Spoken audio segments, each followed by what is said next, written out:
Hello students, welcome back to your bio 24/7। Students कैसे हैं आप सभी लोग? आई होप बहुत अच्छे होंगे और स्टडीज भी कर रहे होंगे। चलिए स्टूडेंट्स, आज का हम जो टॉपिक स्टार्ट करने वाले हैं वो है क्लास 12 रिप्रोडक्टिव हेल्थ। उसमें से आप करेंगे एसटीआईज टॉपिक। चलिए स्टार्ट करते हैं बच्चों।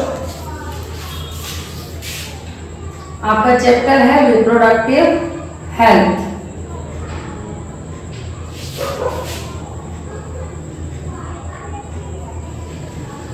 यहाँ पर हम बात किसकी करने वाले हैं?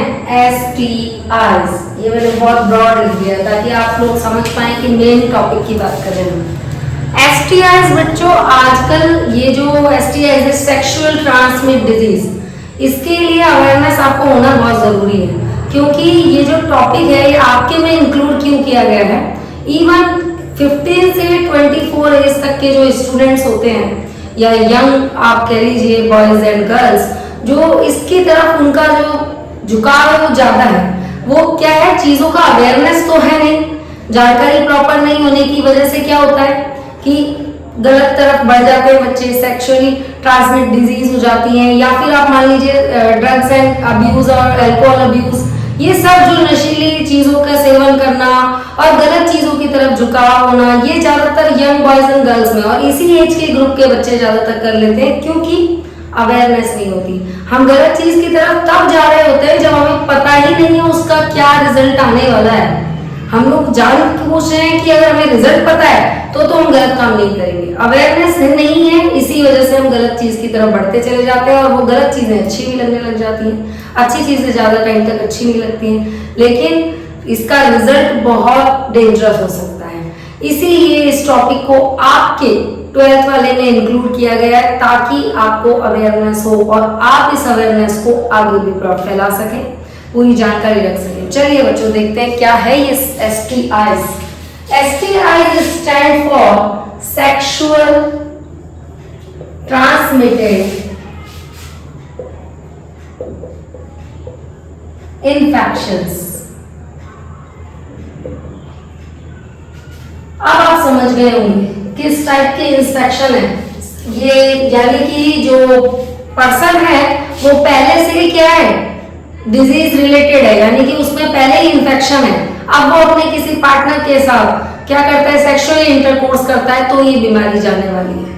किसी एक को तो है और जिससे वो सेक्सुअल इंटरकोर्स करेगा तो दूसरे को पहुंचाएगा। इस तरीके से ये बीमारी सेक्सुअली ट्रांसमिटेड इंफेक्शन है। इस डिजीज को एक और नाम दे देते हैं आरटीआई। क्या है ये RTI? Reproductive tract infections.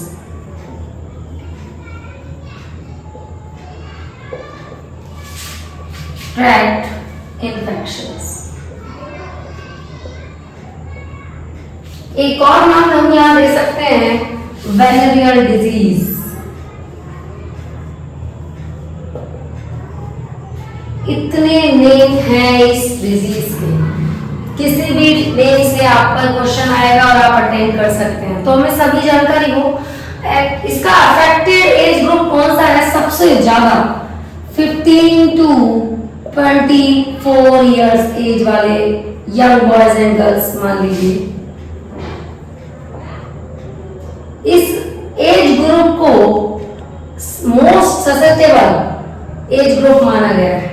Most susceptible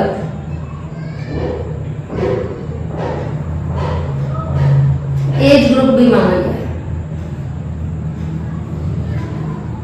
क्योंकि इसी चीज जगह पर इसी एज में जानकारी बहुत कम होती है और अट्रैक्शंस बहुत ज्यादा होते हैं।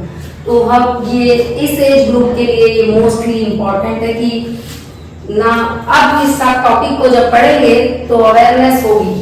देखिए, सेक्सुअली ट्रांसमिट अगर इन्फेक्शन किसी को हो गया है, मैंने पहले ही बता दिया कि पर्सन को पहले से ही है इन्फेक्शन, अब वो किसी दूसरे पर्सन को कैसा देगा?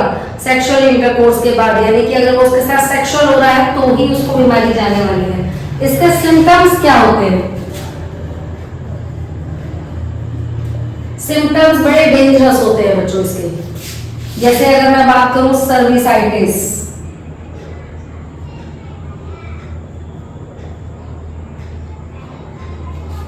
Cervicitis, inner part, service area, यहाँ पर क्या होगी, जलन होने लगेगी, इन्फ्लेमेशन हो जाएंगे, यूरेथ्राइटिस,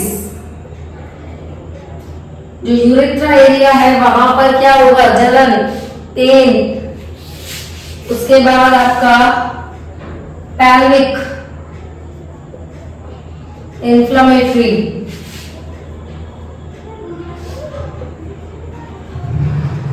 इन्फेक्शंस,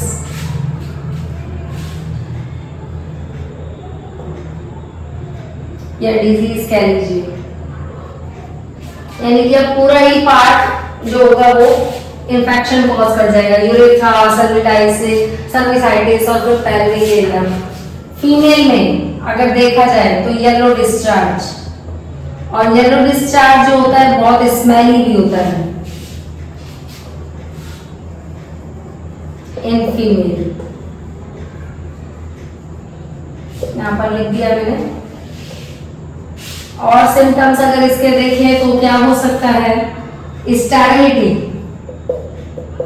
ये तो मेल और फीमेल दोनों में हो सकती है।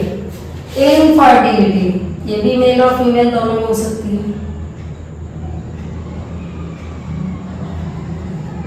हेडेक, हेडेक बना रह सकता है। इस तरह के सिम्टम्स जो हैं वो आने लग जाते हैं। तो ये किसके कारण हुआ, सेक्सुअली ट्रांसमिट इन्फेक्शंस के कारण। इसमें बच्चों आपके पास बहुत सारे टाइप मिलेंगे जो ऑर्गेनिज्म इसको फैला रहे हैं। वायरल भी हो सकते हैं, बैक्टीरियल भी हो सकते हैं, फंगल भी हो सकते हैं और प्रोटोजोन भी हो सकते हैं।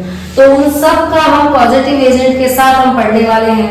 सबसे पहले अगर हम बात करेंगे तो हम बात करते हैं बैक्टीरियल इन्फेक्शंस। कौन करेगा cause bacterial infections? Bacteria cause करेंगे। तो अगर हम इसका बताना चाहें तो सबसे पहले सिफिलिस। सिफिलिस, सिफिलिस किसका पॉजिटिव एजेंट कौन है? Treponema pallidum.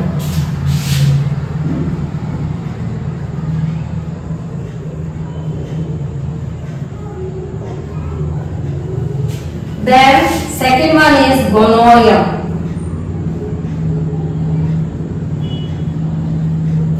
Neisseria gonorrhea,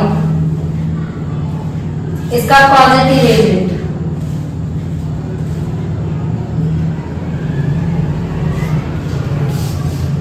third one is chancroid. Chancroid, Haemophilus ducrei.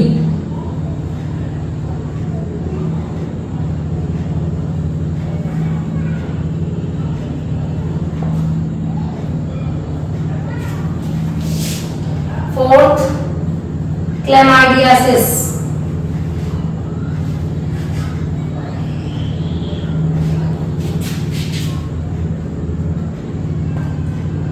Chlamydia trachomatis.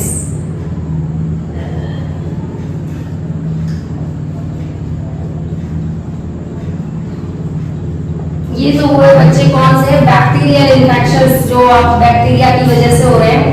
तो डिजीज कौन सी है? Syphilis, syphilis, Treponema pallidum, gonorrhoea, Neisseria gonorrhoea, chlamydiasis, chlamydiasis, chlamydia trachomatis और चैंक्रोइड, हीमोफिलस डुक्री। अब हम बात कर ले जरा वायरल इन्फेक्शन। यहाँ पर मैं लाइन खींच दे रही हूँ, viral infections.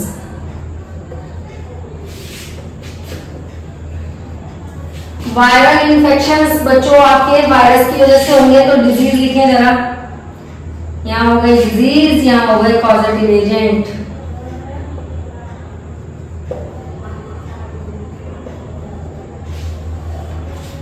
Disease, viral disease, HIV, AIDS. AIDS किसकी वजह से हो रहा है बच्चों? एड्स का फुल फॉर्म क्या है? Acquired immunodeficiency syndrome. और ये किसकी वजह से हो रहा है? HIV। HIV का full form human immunodeficiency virus. देखिए बच्चों इसको,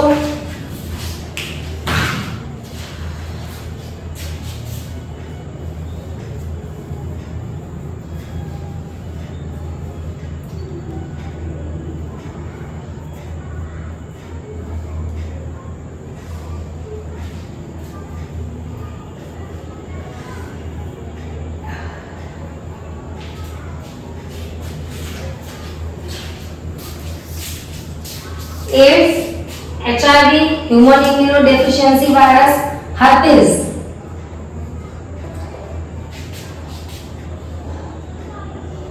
human simplex virus, genital warts, मस्से हो जाते हैं जेनाइटल एरिया पर, वॉर्ड्स मतलब मस्से यानी कि इनफोल्डिंग्स कह सकते हैं, स्किन का फोल्डिंग्स होने लगती है, उभरी उभरी स्किन होने लगती है, ये है human papilloma virus.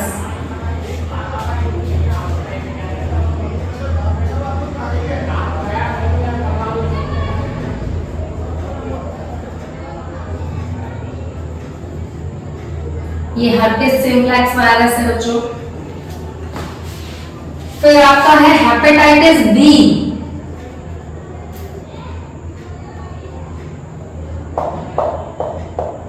Hepatitis B virus.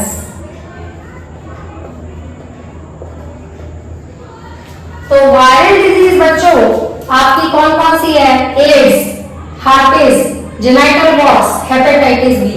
Ads, acquired immunodeficiency syndrome, HIV, इसका पॉजिटिव एजेंट है human immunodeficiency virus. herpes simplex virus, genital warts, human papilloma virus, hepatitis B, hepatitis virus.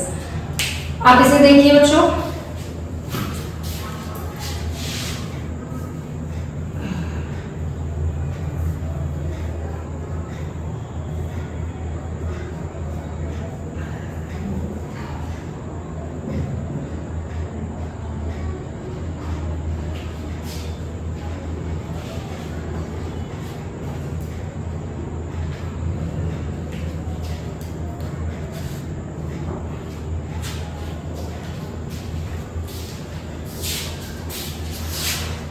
इसके बाद अब हम करेंगे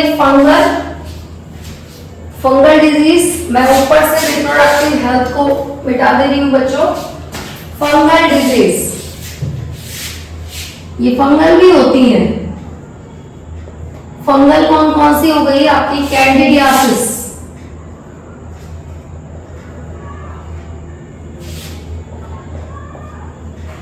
कैंडिडा एल्बिकन्स,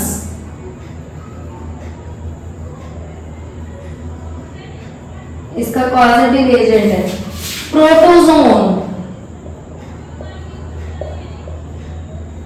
ट्राइकोमोनियासिस,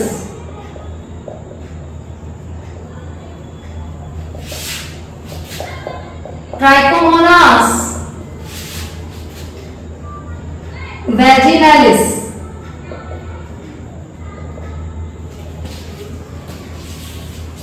एनसीईआरटी के according बेटा ये जो एसटीआई है इसको पुरानी एनसीईआरटी में सेक्सुअल ट्रांसमिट डिजीज भी कहा गया था, और अब वाली जो है वो सेक्सुअल ट्रांसमिटेड इन्फेक्शन है। तो आपके पास कोई से भी नाम आ रहे हैं, आपको वहीं से अटेंड करना है, इसीलिए सारे नेम्स आपको लिखवा दिए गए हैं। देखो बच्चों, अब हमारे सामने एक पूरा बोर्ड एसटीआई पे तैयार हो चुका है। STI sexual transmit infection, sexual transmit disease. RTI, इसी को दूसरा नाम आपको इसका कहते हैं, आप क्या बोलते हैं, पर्यायवाची आपके रिप्रोडक्टिव ट्रैक्ट इन्फेक्शंस और venereal disease, also called venereal disease. इन सिम्टम्स क्या क्या हो सकते हैं? देखो बच्चों, अगर इन सब बीमारियों को कंबाइन अगर बात करें ना तो सिम्टम्स यही आते हैं: urethritis, cervicitis, pelvic inflammatory infections, yellow discharge, smelly सा होता है बहुत फीमेल में, स्टेरिलिटी, इनफर्टिलिटी और हेडेक। इस तरह की चीजें बनी रहती हैं सेक्सुअल ट्रांसमिट डिजीज में। और बैक्टीरियल इन्फेक्शंस इसमें जो जो है बच्चों, देखो बैक्टीरियल हम बात करेंगे इनके अलग अलग तरीके से, bacterial, viral, fungal and protozoan. Syphilis, Treponema pallidum, gonorrhoea, Neisseria gonorrhoea, chancroid, haemophilus ducreyi और chlamydiasis, chlamydia trachomatis. Viral infection, AIDS, herpes, genital warts and hepatitis B. Fungal आपके कैंडिडियासिस, फंगल देखिए फंगल जो ना उसका मतलब ऐसा होता है जेनिटल एरिया पर हमेशा इचिंग सी बनी रहेगी, और वो एरिया जैसे फंगल इन्फेक्शन होने की वजह से इचनिंग बार बार होती रहेगी तो वो एरिया ऐसा हो जाएगा, रेडिशनेस रैशेस से पड़ जाएंगे। तो उसके लिए देखा जाए तो वो मेडिकल से बहुत सारे आपके पास पाउडर भी आते हैं जो मतलब इनके फंगल इन्फेक्शंस को दूर करते हैं। वो स्पेशली उन पर लिखा होता है candida dust powder. Protozoan trichomoniasis trichomonas vaginalis, ये आपका पूरा एसटीआईज है। इस पर विशेष तौर पे आपको मैंने बता दिया एज ग्रुप कौन सा लेना है, 15 to 24 years old, most susceptible age group. और बच्चों इनमें जो सबसे ज्यादा नॉन क्यूरेबल है, आपकी जो एनसीईआरटी है ये भी बोलती है नॉन क्यूरेबल, जिसका कभी इलाज ही नहीं होना है, वो आपके सामने वायरल है बस, एड्स। इनका अभी तक इलाज संभव नहीं है। हर्पीज, ये इस तरह की बीमारी है जिनका अभी तक इलाज संभव नहीं है। आपका हेपेटाइटिस बी। चलिए बच्चों, ये मैं यहां लिख देती हूँ, AIDS, herpes and hepatitis. Okay बच्चों, अब आपने एसटीआई टॉपिक आई होप आप सबको आज बिल्कुल अच्छे से क्लियर हो गया होगा। और जहां पर सब डिजीज है, जितनी भी आपकी डिजीज होती है एनसीईआरटी के अकॉर्डिंग, उनके सारे पॉजिटिव एजेंट मैंने यहाँ लिखा दिए हैं। अब आप चाहें तो इसको लर्न कर सकते हैं बच्चों, और आपको ये बहुत हेल्पफुल करेगा। तब तक के लिए बच्चों वीडियो को लाइक शेयर सब्सक्राइब करते रहिए, चैनल को आप प्रमोट करिए। थैंक यू बच्चों।